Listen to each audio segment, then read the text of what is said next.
¿Qué tal amigos y qué gusto volverlos a saludar en esta nueva edición de Contando Copas? Con el gusto de siempre, José Daniel Sánchez a su servicio, acompañado de Patricio Betancourt. ¿Cómo estás, Pato?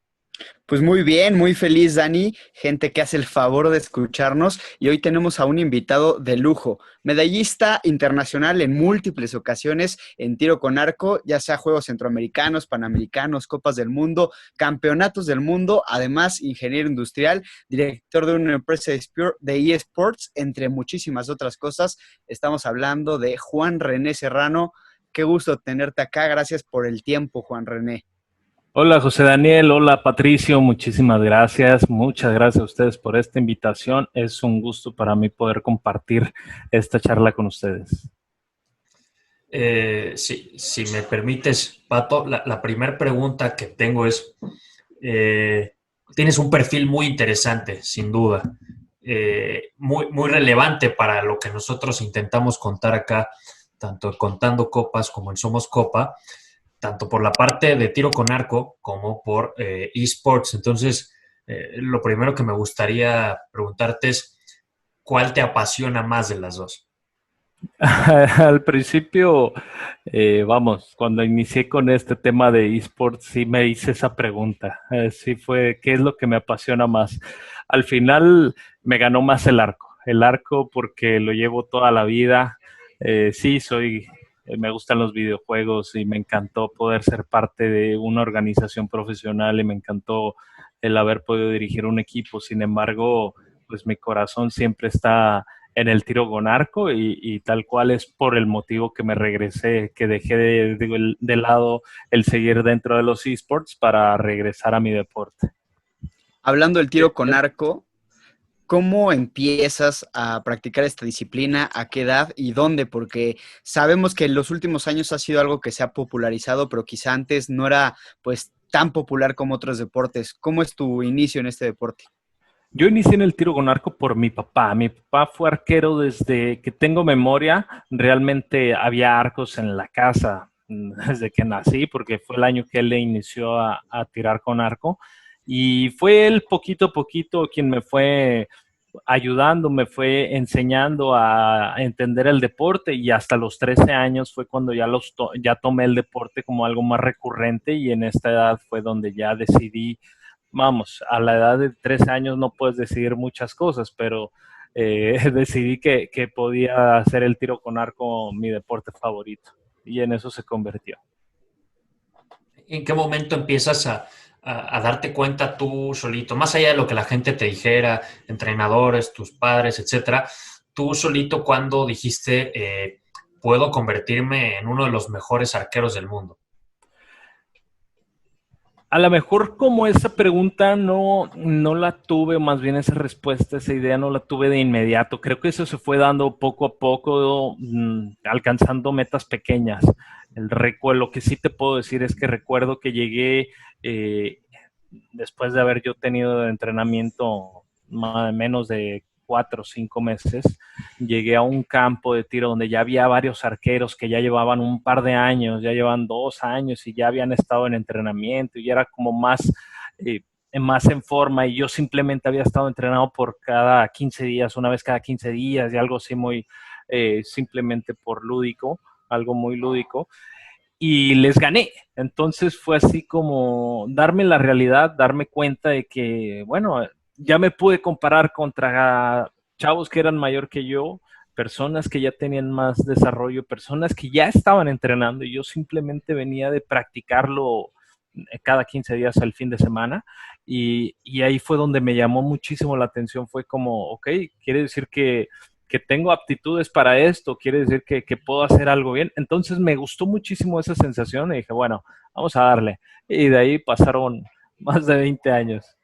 Para la gente que quizá no lo sepa, ¿podrías explicar la diferencia entre los tipos de arco que existen y cuáles son como para las competiciones oficiales? Porque pues cada uno debe tener su modalidad y debe ser diferente, me imagino, ¿no? Sí, cada modalidad es diferente. Te explico rapidísimo. Son muchísimos los estilos y los tipos de arco que existen ya en la actualidad, pero normalmente están divididos en tres. El primero, que es el arco tradicional, el arco desnudo, lo que nosotros vemos en las películas y lo que vemos en fantasía y las caricaturas, que es literalmente una vara con una cuerda y una flecha. Eso es la triada del arco. Si alguno de esos no existe, no está dentro de este componente, pues no existe el tiro con arco, ¿no? No puedes tirar con el arco si no tienes flecha y no puedes tirar la flecha si no tienes arco, y entre los dos está la cuerda. Entonces son esta triada.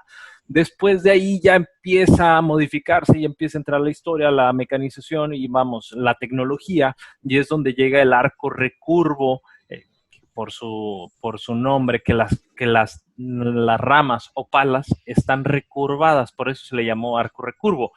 Y ya tiene más aditamentos, ya en la actualidad, pues bueno, ya tiene estabilizadores, tiene mira, tiene botón de presión, algunos aditamentos más de peso, control antivibración y una repisa donde se posa la flecha, que ya lo hacen pues mucho más tecnológico, ya vamos, ya no es la misma bicicleta o el mismo coche con el que empezaron a desarrollarse, sino que ya es mucha tecnología, mucha investigación, y esos son los actuales, ese es el arco actual. Y después vino el arco compuesto. El arco compuesto es el que nosotros también vimos en la de Rocky, ¿no? En la película de Rocky, que agarra, jala la flecha y tira una bomba y eso. Ese es un arco con poleas. En las poleas lo que hacen es que ayudan a la tensión, reducen la tensión al momento que tú estás jalando. Cuando llegas aproximadamente cuando te falta un tercio de llegar al máximo de jalón del arco, se activan las poleas y reduce la tensión. No reduce la fuerza del arco, no reduce la fuerza en lo que va a salir la flecha, simplemente te ayuda a reducir la tensión. Y bueno, ese arco tiene un aditamento que es soltador de gatillo, de soltadores mecánicos, también una mira con clarificador y amplificador, o sea, como si estuviéramos viendo con un telescopio, entonces te hace ver más cerca el objetivo, y tiene un par de cosas ahí diferentes también que son muy técnicas, como la repisa, que bueno, son las grandes diferencias de los tres tipos de arco de lo que vemos, ¿no? El arco desnudo, el arco recurvo y el arco compuesto. La gran diferencia de estos son en qué compiten. El arco recurvo compite en Juegos Olímpicos, Campeonatos Mundiales, Juegos Panamericanos, Centroamericanos y todos los demás. El arco desnudo solamente compite en campeonatos nacionales, en algunos panamericanos y campeonatos mundiales. Y el arco compuesto compite en Juegos Panamericanos, Centroamericanos, en campeonatos mundiales, torneos de field, nacionales, etc., pero no compite en Juegos Olímpicos. No sé tú, Pato, escuchamos a un arquero que nos describe muy bien los arcos, pero también a un ingeniero, ¿no? Con tal precisión, con tales tecnicismos. ¿Te inspiraste para estudiar eso en el arco? Pues ya no fue inspiración, ya han sido tantos años. Yo llevo más de 23 años practicando este deporte, entonces es literalmente la experiencia adquirida en el deporte, y también en tener que explicarlo, porque no son las primeras personas a las que tengo que explicarlo, y siempre es como muy confuso entender cuál es la diferencia de un arco con otro, o en qué se utiliza, o cuál sí, cuál no. Claro. Oye, y para seguir con esta línea, ¿qué te lleva a estudiar ingeniería industrial? ¿Qué despertó tu pasión por esa carrera en particular? Me gusta, siempre me gustó mucho la industria, me ha gustado mucho el trabajar con las manos. De hecho, antes de que estuviera aquí con ustedes, estaba arreglando aquí mi setup de mi herramienta y de mi computadora, y tengo aquí al lado un pequeño espacio donde hago reparaciones para mi arco y cosas así. Y eso siempre me ha llamado muchísimo la atención. Entonces yo empecé estudiando, de hecho, diseño industrial. Me gustaba mucho el saber cómo se componen las cosas, el saber qué hay dentro. Me decían el destroyer, de hecho, en la casa, y los trabajadores de mi papá, porque siempre llegaba mi papá con un juguete nuevo, un carrito mecánico o algo, y yo lo tenía que desbaratar para ver cómo funcionaba. Entonces siempre me llamaba muchísimo la atención pues, de cómo funcionan las cosas, cómo se hace, qué trabaja, cómo trabaja. Y empecé en la carrera de diseño industrial, de hecho. Me llamó muchísimo la atención el cómo se hacen los diseños y esto es lo que más me ha apasionado. Sin embargo, tuve un tema de coordinación ya con mis tiempos,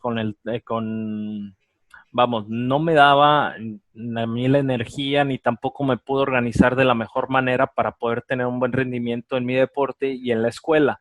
Y fue donde decidí migrar la carrera a una ingeniería y pues bueno, terminé haciendo la ingeniería industrial. Oye, ¿y cómo le hiciste ya después para compaginar tus estudios con el alto rendimiento y para que todo funcionara? Porque al final, pues, mientras estabas estudiando, estabas compitiendo, ¿no? Sí, mientras estudiaba competía, lo que sí hice fue una calendarización de eventos donde estudiaba a full time los años cero y el año de centroamericanos. Por poner un ejemplo, 2010, 2011 estudiaba a full, 2012 y 2000, perdón, 2009, 2010 entrenaba a full, que era el año de juegos centroamericanos y de campeonato mundial, y ya cuando entraba el ciclo de Juegos Panamericanos y Juegos Olímpicos, me daba de baja de la universidad, pedía un tiempo, vamos, me daba de baja temporal y continuaba al momento que yo llegaba de los Juegos Olímpicos o que ya venía de este proceso olímpico, ahí dejaba todo lo del deporte y lo primero que hacía era la primera semana ir a ver qué pasaba con mi escuela, hacer mi inscripción, hacer mi tira de materias y todo y entrar a la universidad. De hecho, creo que pasé por más o menos 6 generaciones diferentes, si no es que más, toda la carrera. O sea, me invitaban tengo muchos compañeros, muchos amigos de la ingeniería, precisamente por eso, porque me invitaban ya a las graduaciones y nunca fui a ninguna graduación porque nunca me correspondía, vamos, al final nunca terminé la carrera con una generación, siempre fui brincando y brincando. Claro. Hemos hablado ya con otros atletas de diferentes disciplinas y coinciden en los sacrificios que se tienen que hacer, sacrificios que nosotros muchas veces no sabemos. ¿Qué tuviste que sacrificar? Además de esta última que nos mencionas, de cambiar los calendarios de tu carrera, ¿qué tuviste que sacrificar para prepararte, para ir a competencias, para todo lo que conlleva estar en el alto rendimiento? Aquí hay un tema, yo no lo llamo sacrificio. Para mí no ha sido nada, ningún sacrificio estar en el deporte, al contrario, para mí ha sido una gran oportunidad y más bien creo que es una bendición el haber podido tener una carrera deportiva. Lo que sí es que yo escogí un estilo de vida diferente, yo escogí al momento que me dedico al deporte, hago una elección que no voy a hacer lo mismo que mis amigos, ni mis primos, y tal vez ni lo mismo que mis papás o mis hermanos. Entonces yo tomo un camino diferente. Lo que sí te cuento, tuve que dejar la universidad la terminé en 8 años, 8, 10 años, algo así, me tardé muchísimo, precisamente por poder tener el calendario, porque empecé en una carrera y la dejé a la mitad y después me migré a otra carrera y tuve que terminarla así en espacios de 2 años y luego con las materias tenía que acomodarme, entonces se fue alargando el proceso, al final lo hice. También tuve que dejar de lado a mi familia, que ellos salían de vacaciones o me decían, ¿sabes qué? Nos toca la cabaña en Mazamit, la vámonos. Y yo no puedo, tengo entrenamiento o tengo competencia. Y también fue algo fundamental que ellos pudieron entenderlo y vamos, eran mi motor más grande. Ellos, mis padres, mi familia, fueron quienes más me apoyaron y quienes siempre me han impulsado a seguir esto, a seguir en mi deporte. Y ahí fue una gran diferencia. También dejé de salir con mis amigos, dejé fiestas, dejé cosas. De repente decían, no, nos vamos a ir al mar, nos vamos a ir 3 semanas. Yo no, es imposible para mí, sí es difícil poderme escapar un fin de semana. Y en verano, cuando son las etapas competitivas, mucho menos aventarme 3 semanas, 2 semanas. Entonces sí fue diferente. Sin embargo, no sacrifiqué absolutamente nada. Creo que todo lo hice con el gusto. Sí, a lo mejor sí, en algún momento dije, chin, me hubiera encantado poder ir a esa fiesta, chin, me hubiera encantado haber salido a esas vacaciones, chin, me hubiera encantado haber hecho eso. Sin embargo, jamás lo cambiaría por haber representado a mi país en una competencia, ni por haber tenido entrenamientos de mucha calidad o haber pasado tiempo con mi otra familia del arco. Ahorita que estás hablando de los entrenamientos, cuéntanos un poquito cómo se entrena a un arquero, qué partes del cuerpo son las que más se entrenan y cómo entrenas, por ejemplo, el tema de pues, la tensión o de el pulso, porque pues un buen arquero necesita tener un excelente pulso. ¿Cómo se entrenan ese tipo de cosas tan específicas? Una de las cosas es se entrena la repetición, se entrena una coordinación y más que una fuerza o una resistencia, lo más importante es poder ser coordinado. Obviamente, ya cuando esta es una exigencia de alto rendimiento, el alto rendimiento te exige la fuerza, la resistencia, la capacidad aeróbica. Sin embargo, de hecho aquí te voy a desmentir un poquito, no es necesario un buen pulso. Eso mucha gente cree incluso que necesitamos tener una vista perfecta o que tenemos que tener un excelente pulso o que tenemos que tener mucha fuerza en la espalda, en los hombros. No lo es. El arco es uno de los deportes más inclusivos y uno de los deportes, para mi punto de vista, más fáciles de entender ya cuando encuentras la mecánica y no se hace, empezamos ahí con el tema de desmentir las cosas, ¿no? ¿Qué es lo que pasa con el arco? Nosotros sí tenemos una preparación física, tenemos una preparación psicológica, una preparación aeróbica, porque al final la tensión, ya cuando estás parado en la línea de tiro, tiendes a liberar eh, adrenalina y esto te genera que tu cuerpo empiece a temblar, que necesitas esa liberación de energía y lo tienes que controlar de alguna manera y te debes de tener tu cuerpo preparado para hacerlo. Por eso hacemos gimnasio, por eso hacemos, también se hace la preparación física, la preparación mental para que se pueda tener esto. Y volviendo al inicio de tu pregunta, ¿cómo se entrena un arquero? A base de repeticiones, a base de tirar y tirar y tirar y tirar.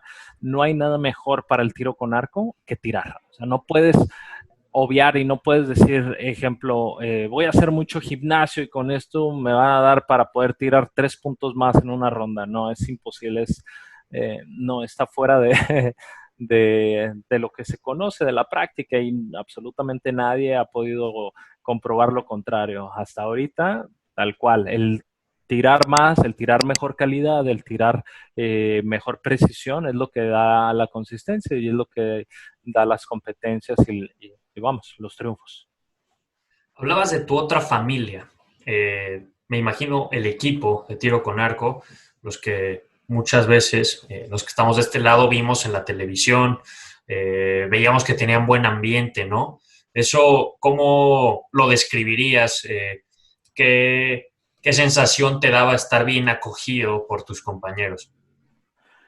Al principio fue extraño cuando empecé a salir de selección nacional, empecé a salir con nuevos amigos, con nuevas personas que no conocía y tal cual se fueron convirtiendo en mi familia. Hay arqueros con los que empecé a disparar que todavía nos frecuentamos, que nos hablamos casi todos los días, que estamos al pendientes unos de otros y se volvieron mi familia. Entre esos hay gente que ya no está en el deporte, tengo amigos que hice en el deporte que ya no están y también ellos fueron muy buenos conmigo. Cuando yo llegué en este deporte, yo llegué a selección nacional apenas cumplidos 15 años, entonces era un chamaquito y fueron altas y bajas, ¿no? También tengo que confesar, había gente que no le caía bien o que me empezaron a bromear o a cargar pila o a hacer el bullying, que al final ellos pues ya no formaron parte de mi círculo y hay otros que sí lo hicieron, que construimos juntos, que viajamos, que disfrutamos muchísimo.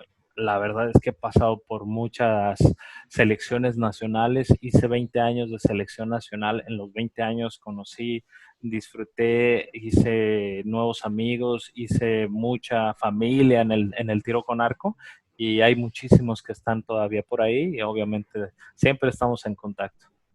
Hablando de selección nacional, de representar a México en competencias internacionales, yo tengo muy grabado los Juegos Centroamericanos y del Caribe de Mayagüez 2010, que pues para gente que no lo sepa, conseguiste el mayor número de medallas entre todos los participantes del evento, no solo de tu disciplina del tiro con arco, sino de todo el evento. 8 medallas conseguiste en Mayagüez 2010. ¿Dirías que fue el pico de tu carrera? Y si así lo fue, ¿cómo crees que llegaste a ese nivel pues tan impresionante? No creo que haya sido el pico de mi carrera. Sí fue el del año, sí fue parte del ciclo porque veníamos entrenando, o sea, habíamos estado haciendo cosas muy buenas desde el 2007, 2007, 2008, 2009, 2010, 2013, tuvimos muy buenos eventos, 2015 también. Un grupo de años fueron mis mejores desempeños. Para Mayagüez, híjole, hay veces que lo cuento y ni yo me la creo. Yo no llegué siendo el favorito. De hecho, recuerdo bien cómo llegué a la práctica de ese día y empezaba a tirar y era como yo, no me sentía yo. Me sentía diferente, me sentía eh, nunca estuve confiado. De hecho, hasta te puedo decir que dudé de mi rendimiento cuando estaba un día antes de empezar la competencia, porque no me sentía bien, no sentía que estuviera haciendo las cosas que debía de hacer. Sin embargo, los grupos no eran unos grupos excelentes, no estaba tirando puros dieces, o sea, te estaba pegando ahí uno que otro error, pero mi sensación era como si alguien más estuviera tirando por mí, ¿no? Tenía esa sensación. Cuando empezamos a competir, cuando empezamos ya la primera serie, fue como mucho nervio de mi parte. Yo entré así con una expectativa sin saber qué es lo que iba a recibir. No sabía si podía incluso tener un buen rendimiento, si iba a tener un mal de rendimiento. No lo sabía, estaba totalmente fuera de, y empecé a tirar y empezaron a pegar las flechas bien. Entonces fue como, ok, vamos a seguirle, vamos a tomar esto a favor y seguimos. Entonces fue una cadenita, de ahí fue una cadenita de pensamientos y de acciones que empecé a tirar, tirar, tirar y empecé a tirar bien y bien y bien y bien. Y dije, no lo suelto y no lo suelto y no lo suelto. Entonces de ahí mi cabeza, mi cuerpo, todo se fue en automático. Literalmente todo se fue en automático. De repente, pues récord centroamericano, récord centroamericano, récord centroamericano. Rompí todos los récords de juegos centroamericanos, tanto el número de preseas como las distancias, las puntuaciones, como, vamos, todo el acumulativo del FITA. Logramos la medalla mixta, logramos la medalla por equipos, el total, las distancias. Entonces sí fue algo que no sé, siempre tiene una sensación extraña de esa competencia, por lo que les digo, entré en automático, mi cuerpo se apoderó de mí, literal, mi mente simplemente dejé ir los pensamientos, simplemente me estuve enfocando en estar en el presente en ese momento y vamos, fue mi mejor evento de Juegos Centroamericanos. Después de eso continúas con selección, representando a México en el más alto nivel y hubo cosas importantes sin duda, pero a mí me gustaría tocar el tema de cuando das un paso al costado. Después en Barranquilla, 2018, te dejamos de ver hasta hace unos meses que nos enteramos que regresabas para buscar el boleto a Tokio, pero bueno, esa es otra pregunta. La primera es, ¿qué te llevó a alejarte de esta pasión que tenías?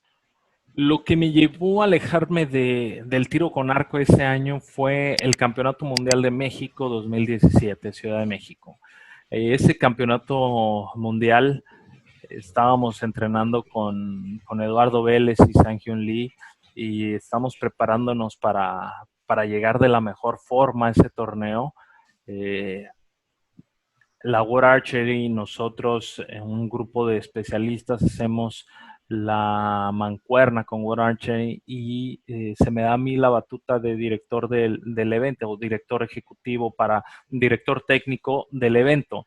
Entonces, como arquero, pues me puse a revisar y a trabajar y meter mucho de mi energía a que pudiera salir bien el campeonato mundial y también tratando de optimizar mi energía para el entrenamiento y al final el resultado no fue el que yo quería en cuestión deportiva. Mi resultado fue pues no óptimo, fue pobre se puede decir, no logré el resultado, no llegué a los promedios que estaba haciendo, no pude competir como quería, no me pude sentir bien y esto me hizo dar un paso hacia atrás y valorar qué es lo que realmente quería. Disfruté muchísimo el poder organizar, el poder ser parte de la organización del evento, sin embargo también me costó mucho para mi carrera porque no hice el resultado que esperaba, que la gente esperaba de mí y eso lo complicó aún más.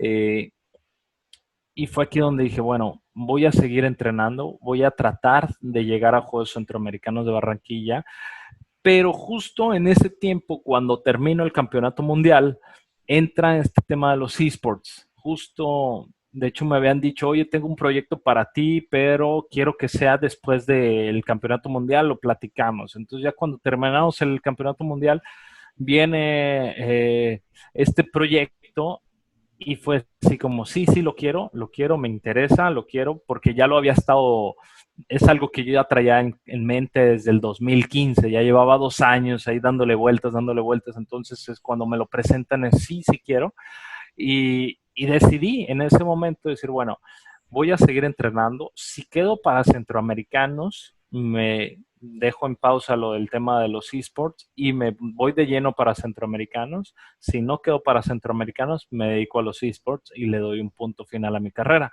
Entonces, esta decisión, llegamos al torneo selectivo, no quedo dentro de la selección, me ganan 4 chavos, quedo yo en el quinto puesto y fue así como, bueno, se cumplió una de las expectativas, uno de los planes, entonces me voy a los esports. Entré a trabajar a los esports y aquí viene algo nuevo, que empiezo a ver, empiezo a aplicar, empiezo a hacer cosas nuevas dentro de este ámbito, empiezo a ver cómo se desarrolla, nos empieza a ir bien, entonces empezamos a generar expectativa y la gente estaba con nosotros, nos empiezan a apoyar. Pero al final mi corazón, como te dije, mi corazón todavía no estaba bien, ¿no? Yo dejé el tiro con arco en una situación vulnerable. ¿Qué voy con esto? En el Campeonato Mundial del 2017 no doy mi mejor resultado, no pude entregar lo mejor de mí, tampoco en el selectivo, porque ya estaba metido en el tema de los esports.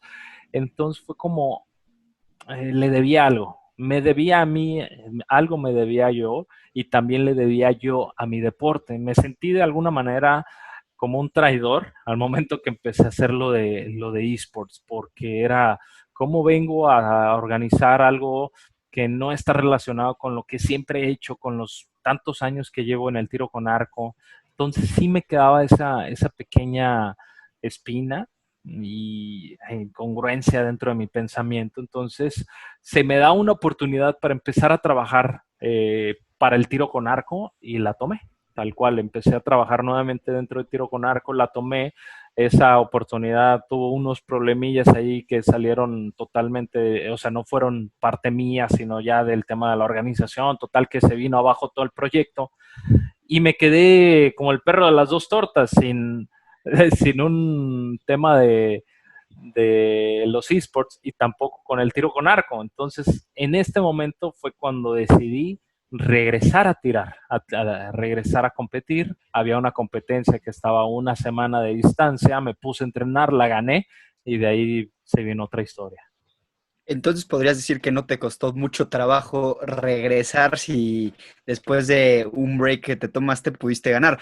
Pero lo que sí me gustaría preguntarte es cómo te preparas psicológicamente para, pues después de un buen rato de inactividad, volver a tirar y estar concentrado en lo que dices del presente.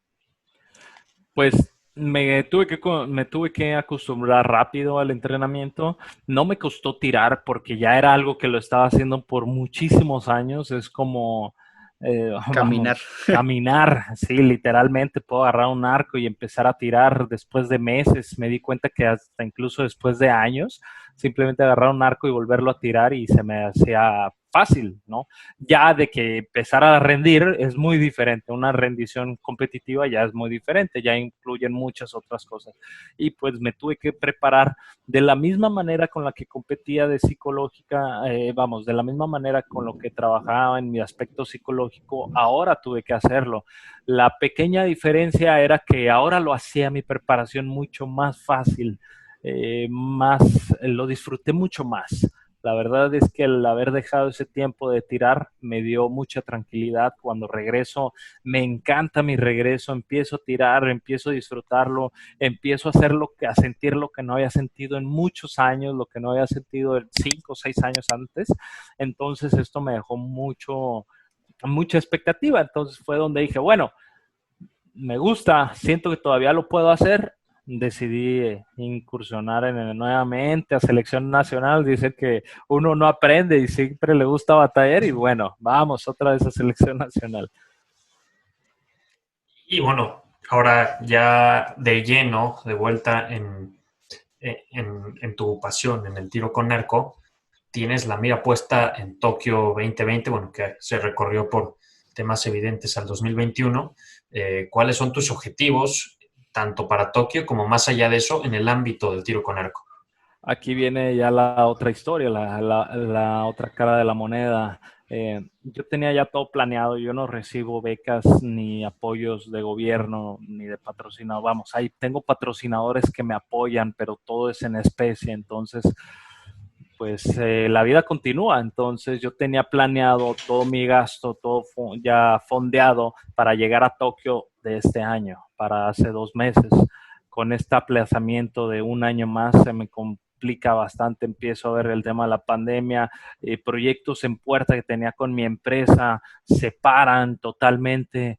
Entonces ahí incluso uno de los torneos, yo iba a ayudar a equipar y a ejecutar uno de los torneos internacionales acá en México y se para, entonces se pospone. Entonces ahí me pararon los bolsillos, me pararon la capacidad de poder seguir entrenando, vamos, de dedicarle todo mi tiempo al entrenamiento y por esta razón pues decidí darle paso siguiente a Tokio, ¿no? Que era dar cuentas en la federación, dar cuentas en selección nacional y les dije que no iba a continuar en el proceso olímpico precisamente por este aplazamiento, por la incertidumbre. Ya tengo 36 años, estoy tratando de formar una familia, vivo con mi pareja, entonces ya las cosas son muy diferentes a estar como chavo donde te pagan el hospedaje, te puedes quedar ahí en el cenar o en el comité y tienes tu beca y vas haciendo lo que puedes. En este caso, pues para mí ya es muy, muy diferente.